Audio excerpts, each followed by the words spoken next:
Здраво, деца! Слушнете го денешниот возбудлив расказ. Ура! Во четврток не учиме за тоа што е празник. Каков празник е? Ден на Вознесението. А што воопшто значи тоа? Па не сум наполно сигурен. Треба ли да ви објаснам? Да, би сакале да дознаеме. Денот на Вознесението не потсетува дека Исус се вратил на небото од кога ја исполнил неговата задача овде на земјата. Тоа се случило точно 40 дена по Великден. За време на тие 40 дена, Исус постојано им се појавувал на неговите ученици. Тие го виделе, го слушале, јаделе со него.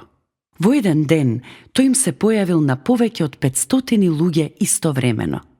И 40 дена по Великден, тој се качил со своите ученици на Маслиновата гора.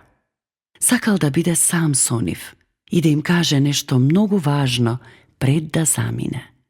Ја исполнив задачата што ми ја даде Бог. Сега одете кај секој човек во целиот свет и кажете им дека умрев за нив и воскреснав. Кажете им да побараат од мене да бидам нивен Господ и тогаш, еден ден, ќе бидат во рајот со мене. И запомнете, јас ќе бидам секогаш со вас и ќе ви давам сила да им кажувате на другите луѓе за мене. Тогаш Исус ги дигнал рацете и ги благословил учениците. И додека го правел тоа, одеднаш исчезнал. И облак го скрил од нивните погледи, додека одел во невидливиот свет на Бог. И што прави сега Исус на небото? Тој управува со се, одговара на нашите молитви и се моли на Бог за нас. А за тие кои веруваат во Него, тој им подготвува место за да живеат таму.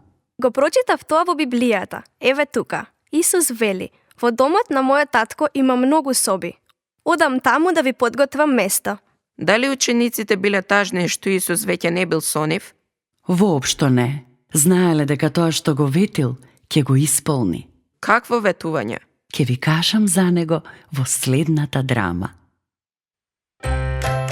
До следното слушање. Ако сакаш да не контактираш или ако имаш прашање, пиши ни на radio7kids@gmail.com. Чао!